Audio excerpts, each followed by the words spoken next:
ลมหายใจក្នុងដែលបងប្អូនតែងតែថាពិបាកលេងណាហើយចង់បានក្នុងធំអីចឹងទៅអញ្ចឹងតេតងនឹងការលេងគឺយើងអត់លេងតែមួយក្បាច់ឬក៏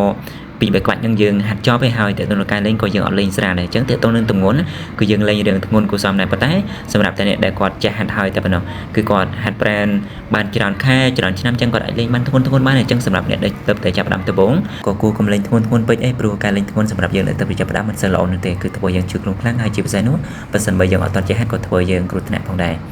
ចឹងតើតើនឹងការលេងល្បឿននៃការលេងរបស់ខ្ញុំគឺខ្ញុំទាញទៅមកមួយចឹងពីលំហាត់ប្រាំមួយទៅលំហាត់ប្រាំមួយគឺខ្ញុំបដោតទៅលើសាច់ដុំខ្នងចំកូដឲ្យខ្ញុំដាក់ចឹងនៅពេលដែលយើងលេងខ្នងត្រូវដឹងថាសាច់ដុំរបស់យើងគឺចូលអត់ត្រង់ចំណុចខ្នងមិនមែនថាយើងទាញឲ្យគ្រប់តែចំនួនយកបានគ្រប់10ឬក៏15អីយើងឈប់ណាហើយតើតើនឹងការលេងរបស់យើងមួយដែរ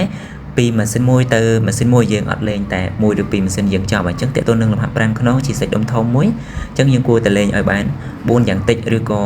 5ទៅ6ម៉ាស៊ីនទៅអាចជាប់មកលំហាត់ប្រាំខ្នងអញ្ចឹងនៅពេលដែលយើងលេងគឺយើងទាញមួយយើងបដោតទៅលើសាច់ដុំខ្នងហើយចំពោះចំនួននៃការលេងយើងអាចយកចំនួន10ទៅ